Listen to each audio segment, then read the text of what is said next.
Tears of the Kingdom has been with us for years now and is ready for many more on the Nintendo Switch too. Still, the Zonai civilization prior to King Rauru remains a massive mystery, one that even Zelda notes and Age of Imprisonment might not address. Fortunately, Masterworks Tears of the Kingdom offers more, and in this video we'll use the accurate translation from Japanese to English by Livixbobbiex, so a big shout out to her.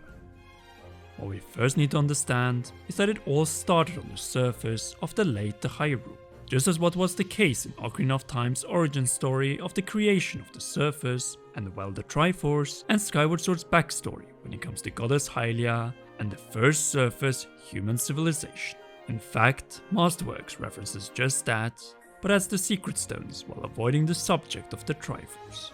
Quote, "Long ago, a race known as the Zonai tribe prospered on the surface.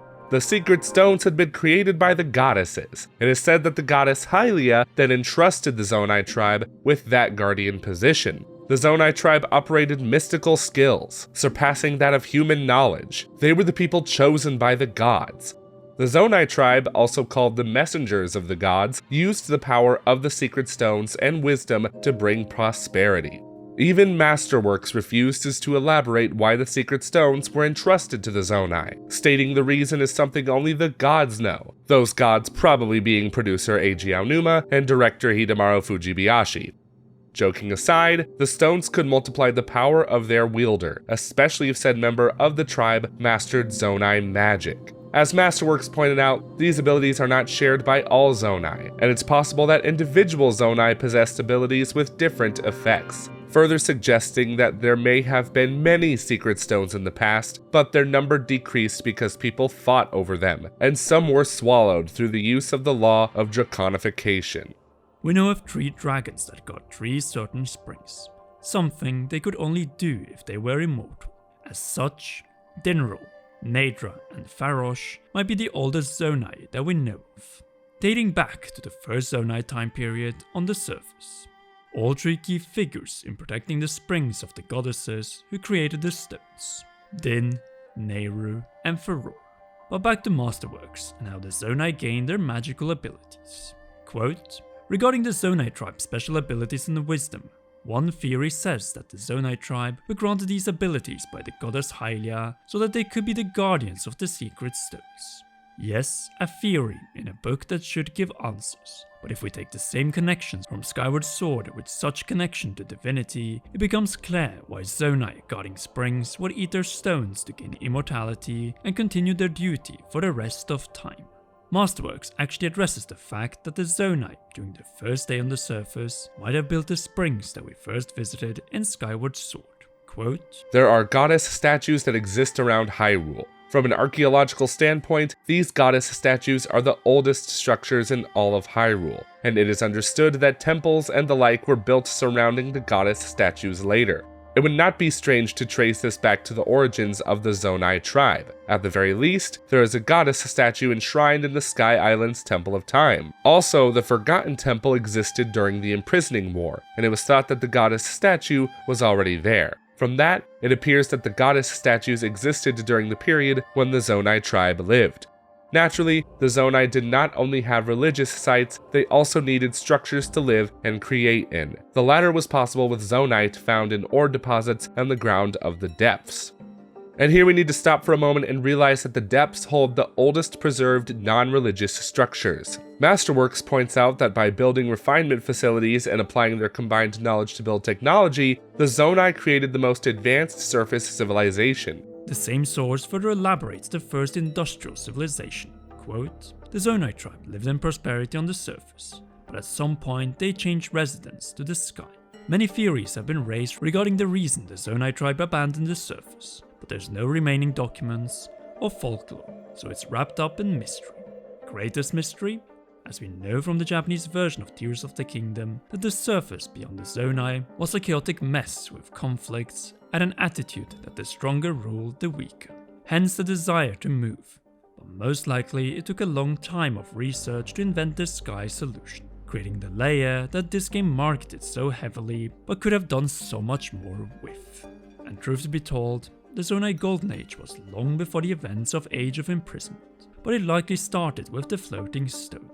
quote, "It stays in mid-air unaffected by gravity. Perhaps islands and buildings in the sky flow through the use of this technology." Once again, no definitive answer, but no other solution or hint is provided in the game or book, so we have to stick with what we have.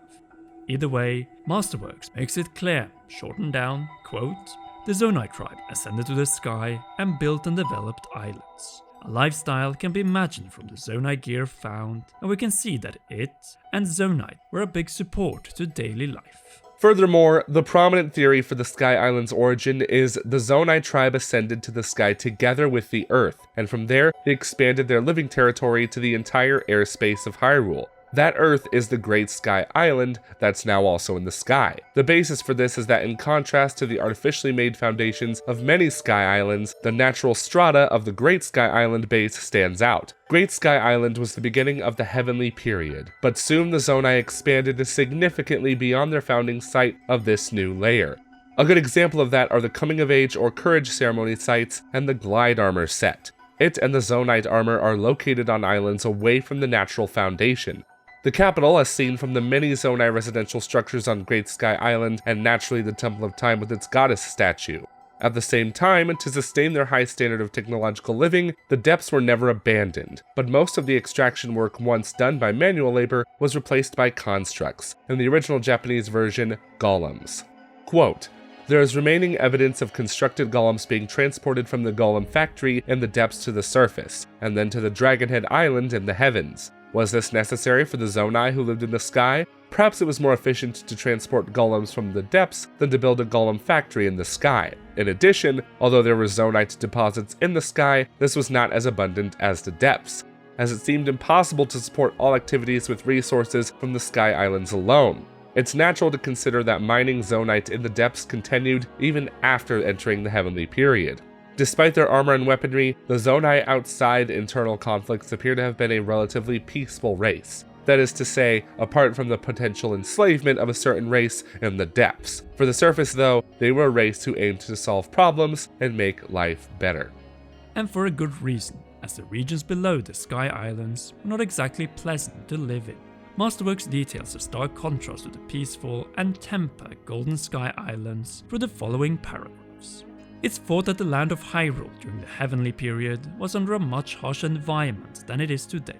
Accordingly, the Zonai tribe built structures with features to adjust the natural environment in each area of Hyrule, putting their wisdom and technology to use.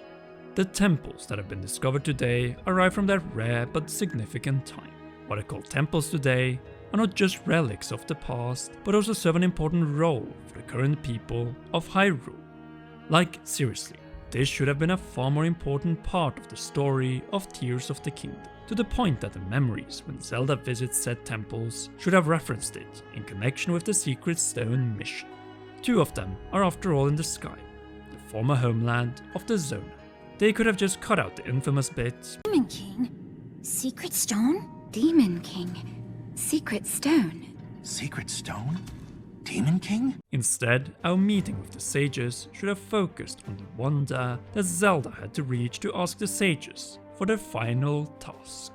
Which the next MW quote highlights even more. The authenticity is still being studied, but it's said that the Zonai tribe's wisdom has upheld the natural environment of Hyrule until today, and people may have benefited without even knowing. It's exactly like the deed of a god. The Zonai were the good-hearted engineers and architects of the Heavenly Period, calming the cold climate of the southern part of Hebra, allowing the Rito to live in Hyrule's coldest region, granting the Zora an endless source of water, calming Death Mountain for the depths-dwelling Gorons, and limiting sandstorms for the Gerudo. Despite living in their own hidden floating bubble, the Zonai didn't forget about the surface, which, after all, was their original home, a fact that was completely omitted from the entire game. Instead, selling the argument that the Zonai originated from the sky, ignoring their surface origin. And it is right here at the moment of decline that we find the real reason behind the end of the Zonai as a tribe. Quote, "A major event causing their population dramatically to decline. A species extinction crisis was imminent. The Zonai who were still alive returned down to the surface carrying secret stones in order to fulfill their duty of protecting the secret stones." What was the crisis? Was it the spread of an epidemic, or resources running dry after a natural disaster, or deterioration of genes? Or was it a battle for dominance over the secret stones? Even Masterworks brings up 4 different scenarios. And truth to be told, it could have been all of them at once, forcing the remaining Zonai to return to the surface. Masterworks mentions that they may have thought that they could mix with the other groups living on the surface to escape the crisis of Hyrule, which eventually resulted in Aurora plus Sonia equals love and the kingdom of Hyrule. Fortunately for us, we have Hyrule Warriors Age of Imprisonment soon to give us a better understanding of the surface that the Zonai so desperately return to. One that Masterworks calls out to be of extreme interest. The Zonai capital city, which was flown down and made a massive divine impact, or descent of gods on the surface dwellers, specifically the Hylians, and frightened the Garuda in their growing desert kingdom, especially Zonai technology combined with Hylian numbers. But how do you think the first 2 properly populated Zonai civilizations of the early surface to sky looked and functioned? Sound off in the comment section down below. If you haven't already, then be sure to leave a like, subscribe and press the notification bell to not miss anything.